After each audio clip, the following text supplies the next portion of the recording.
Welcome to Trailblaze, where I introduce you to some of the innovators and game changers that you should know. Over the past 2 decades as a founder, investor, and host, I've had the privilege of meeting incredible individuals that are having a positive impact on the world. Join me as I sit with these leaders and innovators that are trailblazing their own path as they share their stories of the resilience built and the wisdom gained along the way. Enjoy the episode. Reza, thanks for doing this, man. Appreciate you joining. Pleasure. You've had an incredible journey from where you started life to where you are today. And I want to get into a little bit of it because so much of it built not just your ambition and who you are today, but it built so much resilience in you. Mm-hmm. What were the elements of your personal life journey that helped build that resilience? Yeah. Well, thanks for having me, Tony. And I would actually say that, like most things, you've got to go back to your childhood. So many of the most fundamental, foundational things of who you are happen in your childhood. And I had, if I say what the most transformational thing that happened in my childhood was, I immigrated from Kenya to Canada. My family, my parents who hadn't gone to college before, didn't have much money.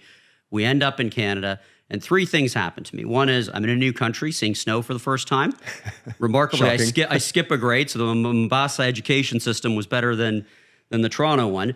And 3, my parents, unlike most immigrants, had this strategy for my brother and I, which was cutting ourselves off from our immigrant community. Okay, so it was sort of sink or swim. That's unusual. It is unusual. It is unusual. And so what it did was, I have this saying that we had to overcome obstacles not of our own choosing, which turns out to be an incredible privilege.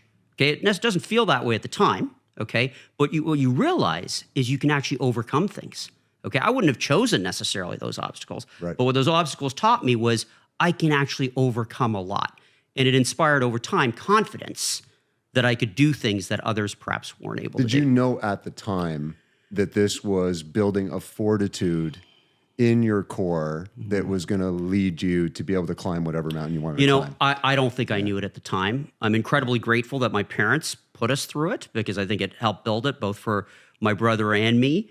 I don't think I was wise enough at the time to know it.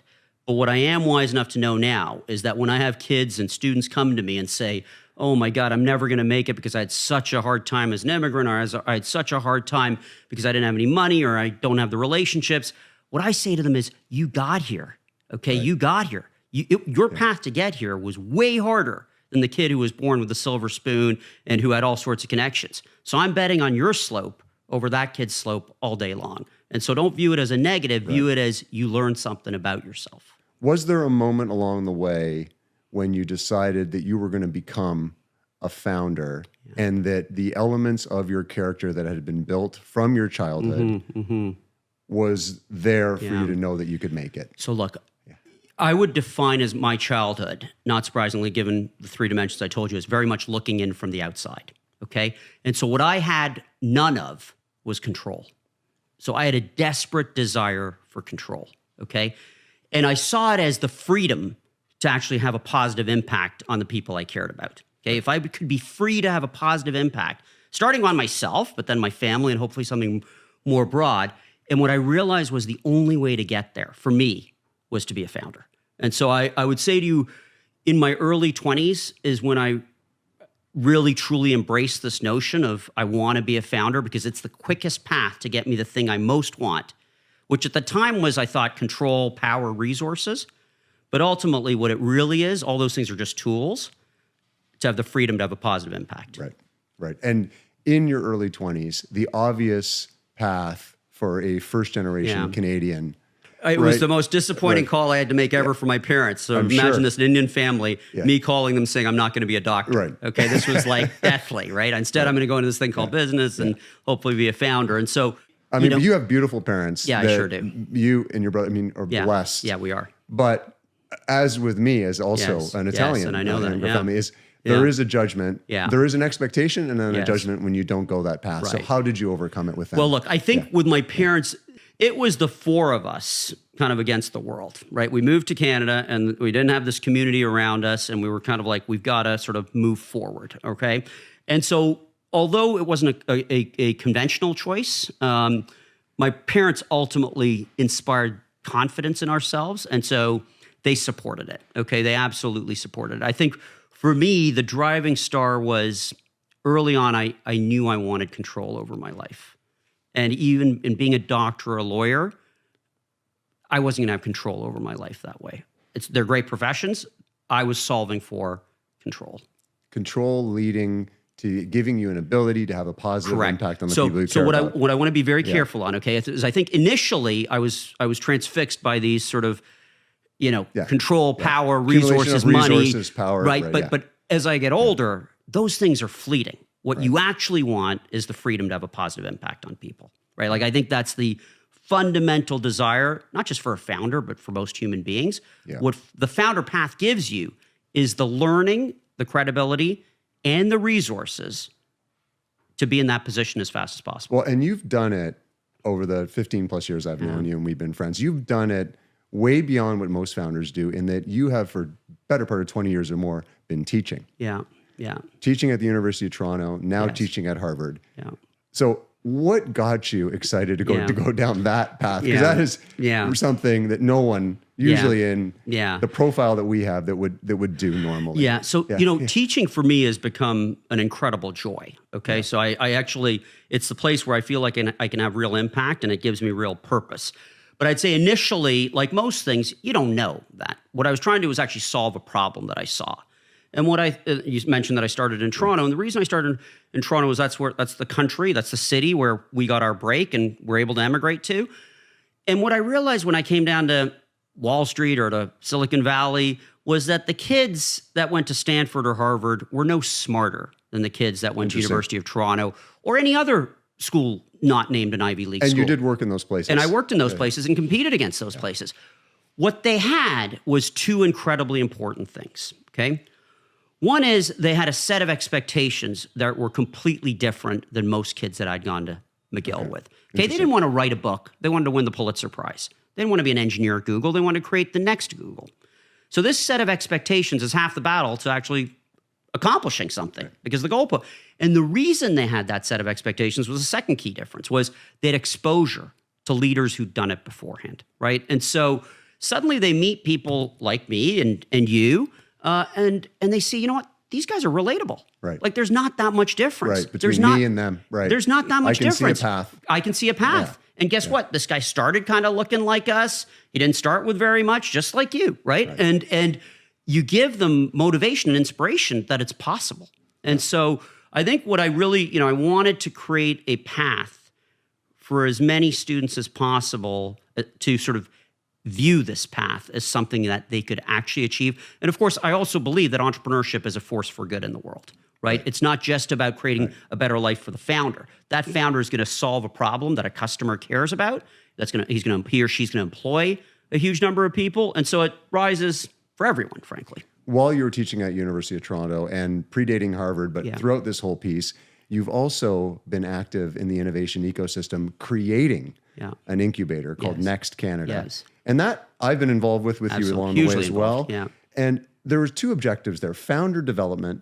How do we help Canadian kids in this example become better founders to solve that expectation gap, actually, in many ways that you're talking about, but also how do we build better businesses that can become global category killers? Right. That was a huge lift for you. Yeah. So you have your business going on, you have the teaching going on, and now you decide to make a very significant not-for-profit undertaking. Right. What was the genesis? Well, so let me be clear. It was a huge lift, but it was because of people like you. And I'll never forget when I first pitched you this idea, I was really annoyed because you committed so fast that I didn't even have to do the work. You now know me well. So like typical Tony, you loved it and you're in, which was awesome. Because, if you're trying to create something new, the people that matter are the ones that come in first. Right? Just like in anything, right? It's very hard to come in first. It's easy to come in when everyone else has come in. When it's working. So I'm very grateful to you for doing that. From my perspective, what next and what I'm focused on is far more founder development, which will result in venture success. Okay. And it's both what Next Canada focuses on. It's also what my classes at Harvard do, right? It doesn't mean that they're not building ventures at the same point in time. Okay. Right. But what it does mean is that I've got to light the fire in the person who has the horsepower to do it, but light the fire in them to show them it's possible and give them the resources or the skills and information to go do it, right? And eliminate that expectation gap. Correct, and eliminate that expectation gap. If you say to someone, if you walk into a room and you say, how many of you want to be founders? almost everyone's going to put up their hand, right? Because they're going to say, you know what, I get all these things. If it works, get money, power, freedom, all this stuff. Right. And then you say, okay, well, most of you aren't going to be founders, right? Most of you aren't going to be founders. And so the question is why? It's something you desperately want, right? At Harvard Business School or University of Toronto, they want to be founders. Right.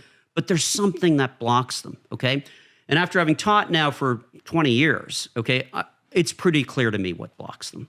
It is not ideas, okay? There are ideas everywhere. All you need to do is walk around with a pen and paper around your day and figure out what are the things that bother you. Those are ideas, okay? What'll block people from doing it is that they will never believe the idea that they have could possibly be a good idea because there are so many other people with so much more resources that should have capitalized on that idea.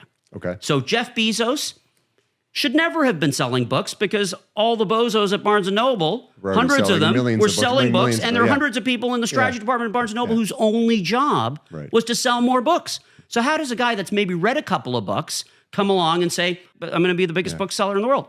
Elon Musk. How many people at Ford and GM were thinking about how to sell more cars? Okay, here's this guy who builds Tesla. I mean, the point is the thing that blocks people is they assume that people with more resources, more information must have thought about it and discarded it. But those two people didn't have any resources when they started either. Correct.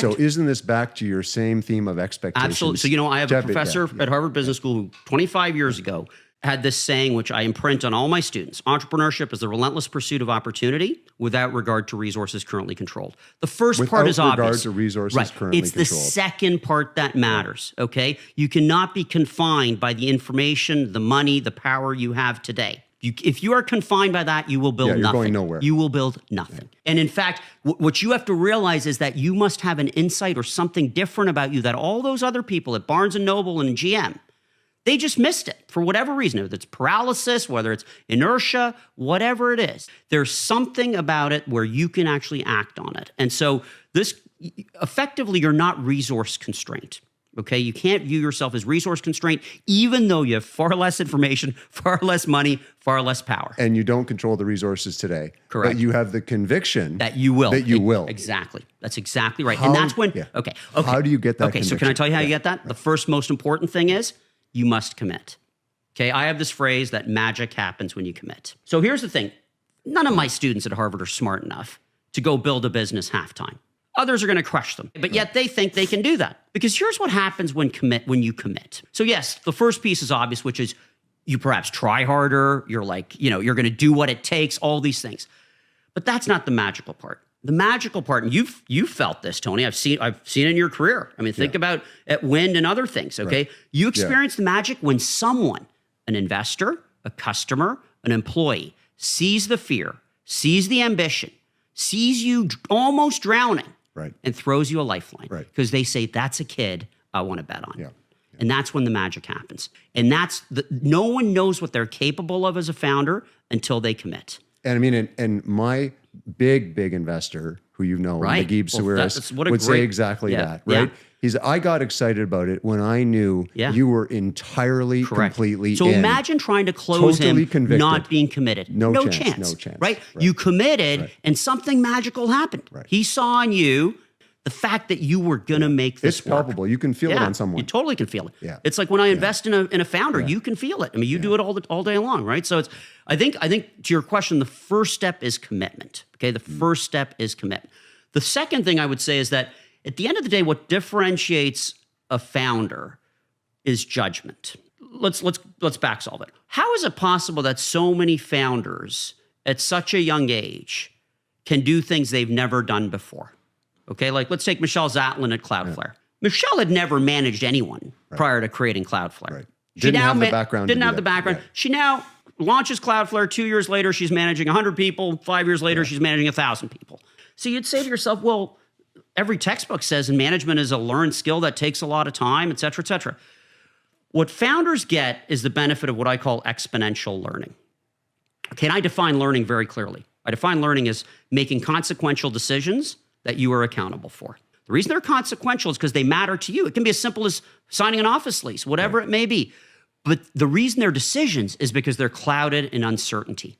They're not clear. So you're counting on your judgment. Well, guess what? Judgment is just like any other muscle.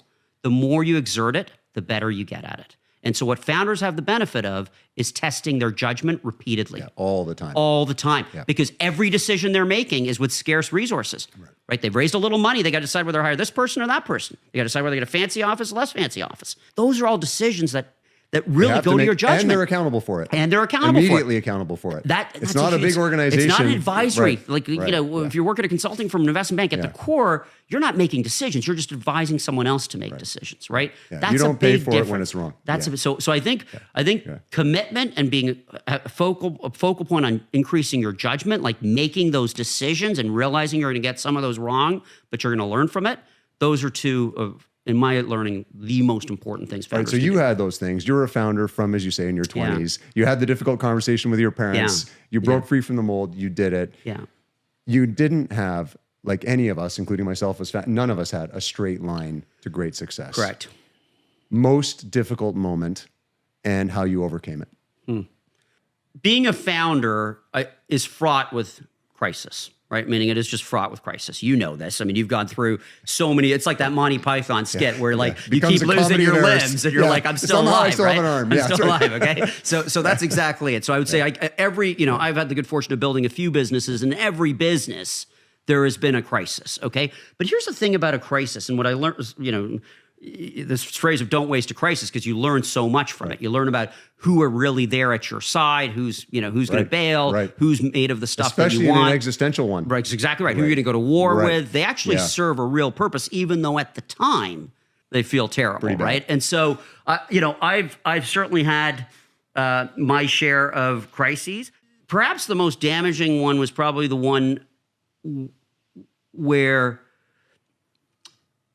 I've had a good run, but there was one business where I had to make a very difficult decision, and it felt like a real failure. Okay, so we had a asset management business in 2007.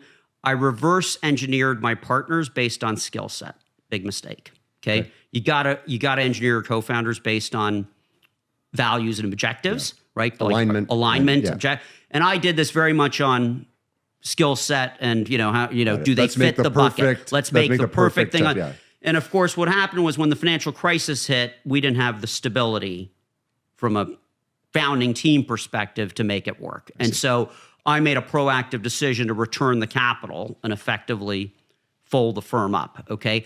It was an incredibly difficult decision for me because it was the first time as a founder where I'd made a decision that didn't feel successful. But what I didn't realize at the time was in my next business that I built, my two largest investors from that business invested in this business. And I'll never forget what one of them said was, Reza, I always knew you could make money, but now I know you can do the right thing.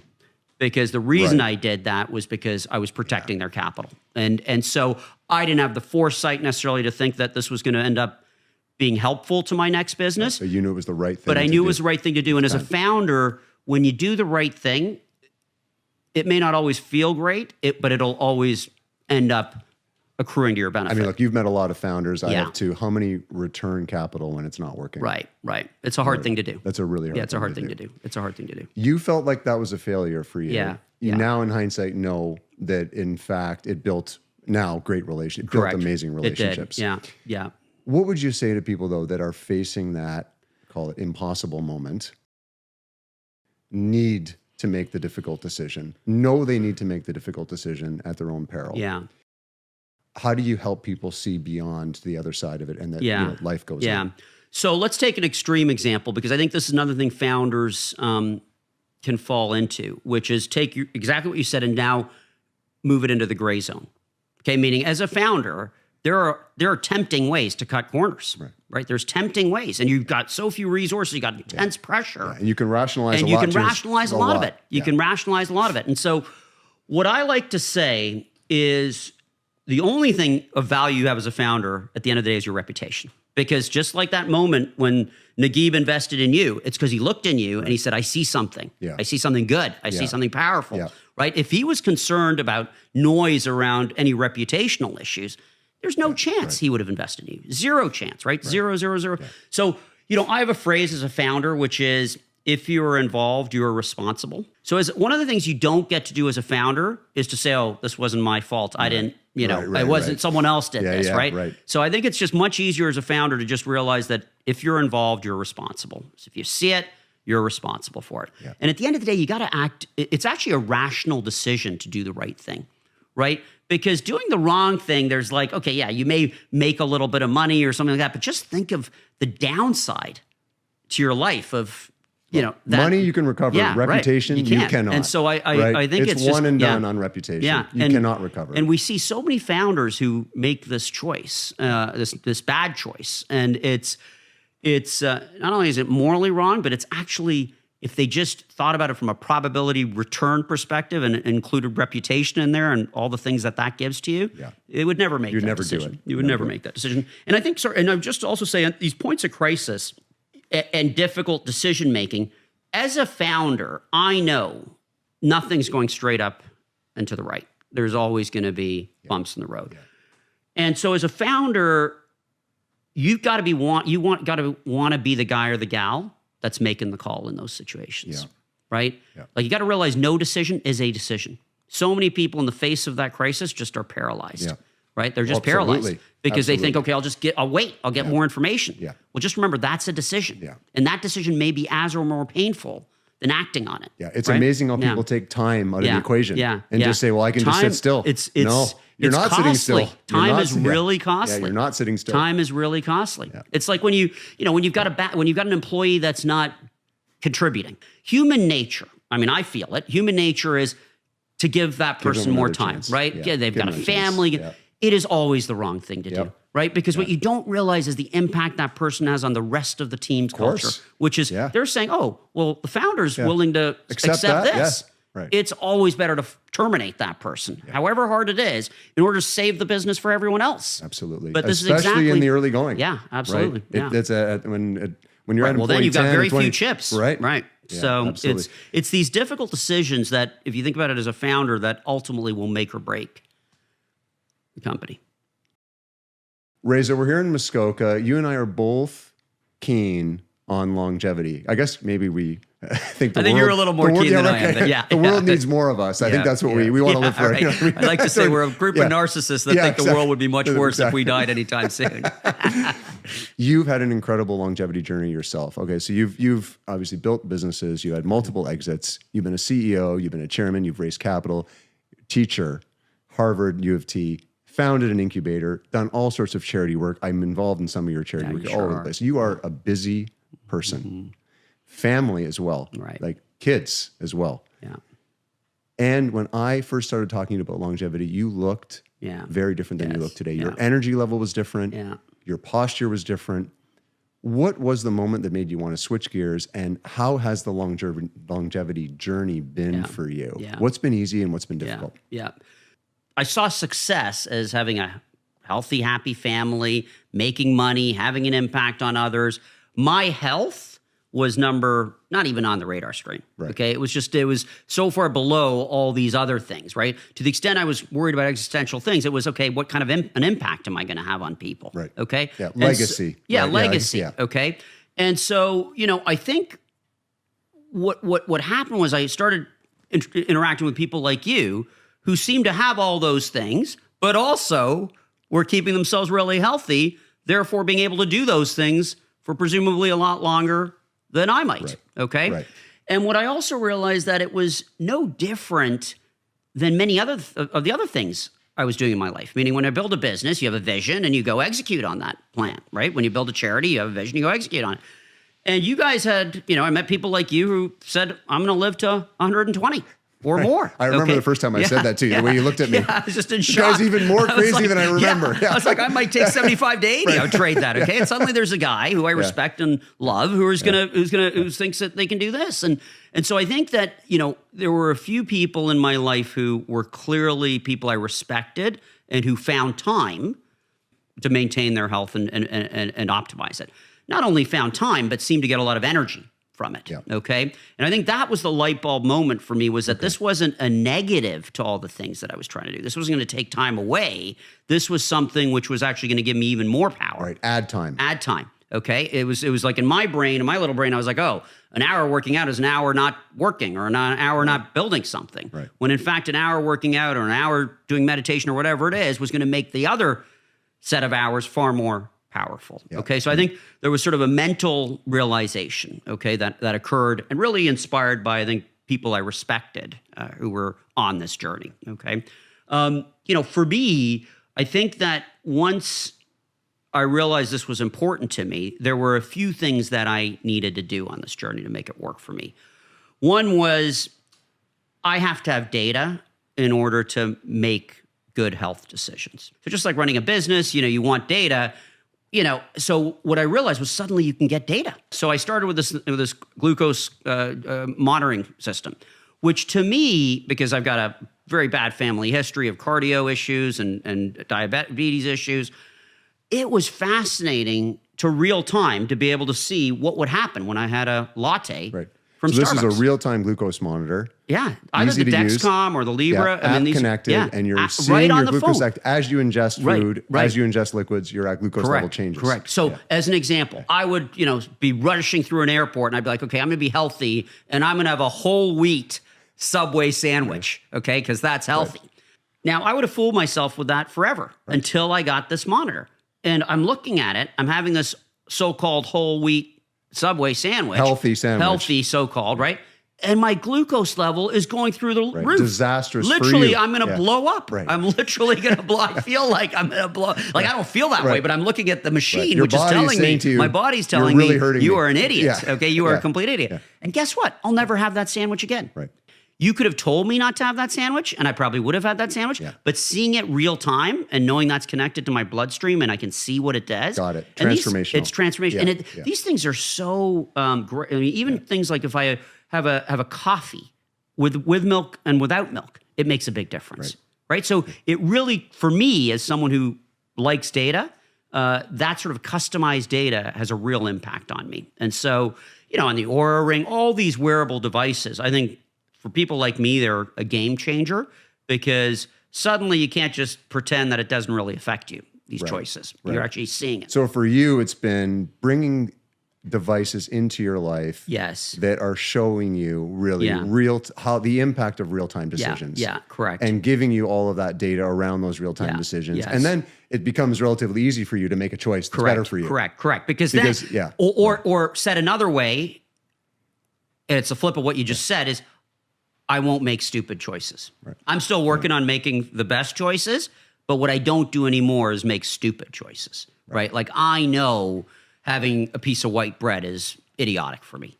I know having a lot of pasta is crazy for me. And again, it may not be crazy for everyone, but it's crazy for me because I am predisposed to have glucose spikes with those things. And I know the exact foods that are going to give me. So I'd say that if I would say the most important things, one, surround yourself with people who are knowledgeable about this topic and who care about you. I had the good fortune of having a group of people like you who knew a lot and kind of held me to account. Right, I know every time that I'm seeing you, I'm like gonna be like, there's gonna be some sort of judgment. There'll be some sort of judgment. So I gotta have my game on. And then secondly, for me, the data, the wearable technology changed the game for me. It really changed the game for me.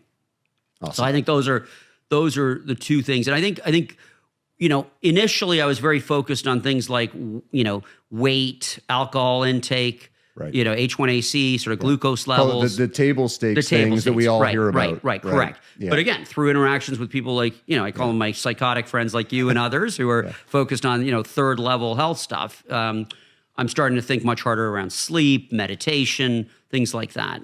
How have you thought about incorporating all of this now into the rest of your life and to everybody you touch? Yeah. First of all, it's a massive priority in my life. Yeah. Okay, so if I'm going to a hotel, my assistant is making sure there's a gym in that hotel. She's faxing me, she's emailing me the menu beforehand. Like I'm thinking hard about like, what does that look like? What does my next 24 hours look like? She'll give me a bag of nuts to go on a plane. So none of this used to happen. Right. Okay, so these are things that are now part of my life that are important. Tomorrow I've got to fly out for a meeting. I've pushed off the meeting so that I can meet my trainer tomorrow morning. Okay. I would never have made that decision You would never have made that beforehand, decision, right? yeah. So for me, it's just become more of a priority. And likewise for my wife and kids, I hope I know with my wife, this has sort of become something she's really got involved in as well. So I think it's, and the way I justify it, Tony, is I've actually found that I can, to the extent that I'm in a phase of my life where I'm really trying to have impact, I think I can have more impact if I'm living a healthier lifestyle. I mean, I agree with you completely on that. I think of it as production and production capacity. Oh, interesting. I mean, your production is going to be so much better in every aspect of your life if you have more capacity to do it. Yeah. And so it's, when we think about, we all run businesses. We think about a factory. We think about your house, your home. We do maintenance on it. We think about your car. Yes, correct. We do maintenance on your Absolutely. car. We don't expect your car to keep running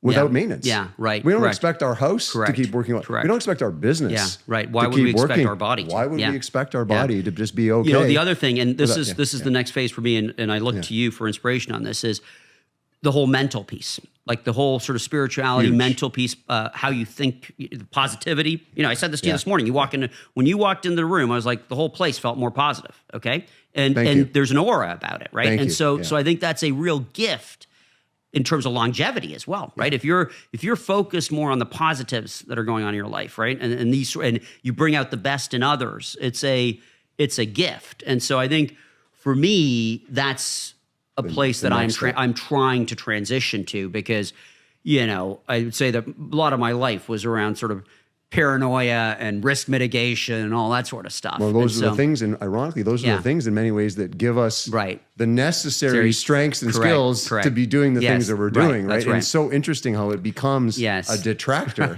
That's right. In some, it can be confusing. Right? Yeah, it can be confusing. So I think that's exactly right. So I think for me, the way I'm going to sort of square the circle is I think that having that ability actually, for me, is helpful. Like at this stage in my life, being able to transcend some of the negatives and being able to put myself in a spot where there's joy will sort of feed on itself. Thanks for listening to this episode of Trailblaze. Would love to hear from you. Tweet me or comment on LinkedIn or Instagram and share what you took away from this episode. The show was produced by Creator Club Studios. You can start creating today at creatorclubstudios.com.